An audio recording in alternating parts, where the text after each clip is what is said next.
Since Joe Biden ran for office in 2019, he's been lying about his son's business relationships. He said his family got no money from China. They got $6-7 million from China. He said my son's laptop was disinformation. It was real. He said all these things that to get the job of president, to fool the American people into hiding what was really going on in his family, shaking down foreign interests for millions of dollars.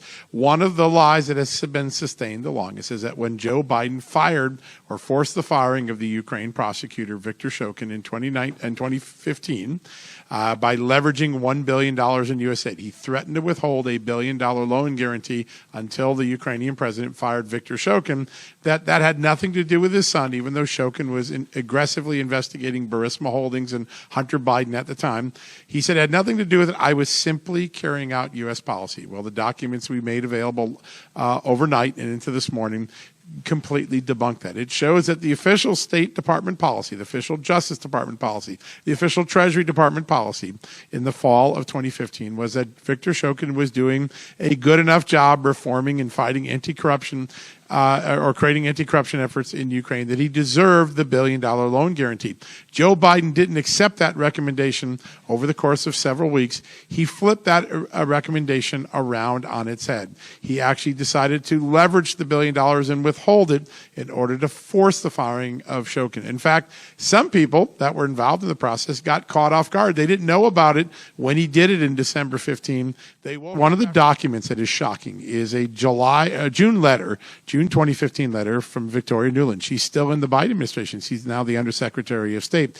She wrote a letter to Shokin saying, hey, we're impressed what you're doing. In September, a couple months after that letter, the official task force charged with governing this policy voted to give the $1 billion and to keep Shokin in place. And then Joe Biden in November flips it around. We're going to put some new documents out tonight. You're going to see the flip. It happens over Thanksgiving weekend of 2015, just before he goes to Ukraine. At that very moment, he's flipping the policy, Steve. Here's the big thing. In that moment, his son, Hunter, is dealing with a PR crisis. The New York Times and the Wall Street Journal are threatening to write a story saying Burisma is under investigation by Shokin.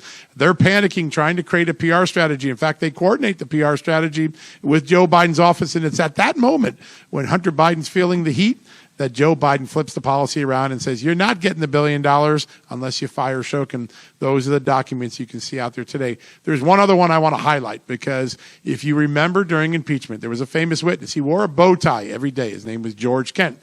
And he said during his testimony, Joe Biden created the appearance of a conflict of interest with his son, but it never really impacted U.S. policy. The same thing was said by Maria Yovanovitch, his boss, the ambassador. We have a classified email. We've made it public on the Just the News website.